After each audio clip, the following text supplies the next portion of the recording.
রোববার থেকে হলে থাকতে পারবেন ঢাকা বিশ্ববিদ্যালয়ের শিক্ষার্থীরা, জানিয়েছেন কোষাধ্যক্ষ অধ্যাপক ডক্টর এম জাহাঙ্গীর আলম চৌধুরী। তিনি জানান, সাম্প্রতিক ভূমিকম্পে আবাসিক হলগুলোর কোনো ভবনের মূল কাঠামো ঝুঁকিতে পড়েনি। সোমবার দুপুরে গণমাধ্যমকে এসব কথা জানান অধ্যাপক জাহাঙ্গীর। বলেন, এরই মধ্যে হাজী মোহাম্মদ মুহসিন হলের ১৬৭টি, সূর্য সেন হলের ১৪১টি এবং জিয়াউর রহমান হলের ১২১টি কক্ষের মেরামত শেষ হয়েছে।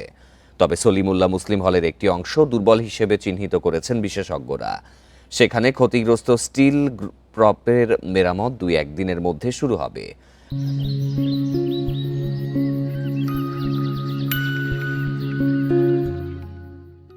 ভূমিকম্পে ক্ষতি এড়াতে ২২ নভেম্বর থেকে ৬ ডিসেম্বর পর্যন্ত বন্ধ রাখা হয় বিশ্ববিদ্যালয়।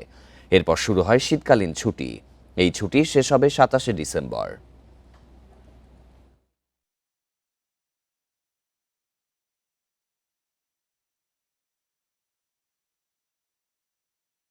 একশো ৪১টি কক্ষের রিপেয়ারিংয়ের কাজ হয়েছে। আর মুক্তিযোদ্ধা জিয়া রহমান হলে ১২১টি কক্ষের মেরামতের কাজ সম্পন্ন হয়েছে। তো এই কাজগুলো আমরা করে ফেলেছি প্রায় শেষ পর্যায়ে, এবং আমরা মনে করছি যে ২৮ থেকে স্টুডেন্টরা এসে এই রুমগুলোতে থাকতে পারবে।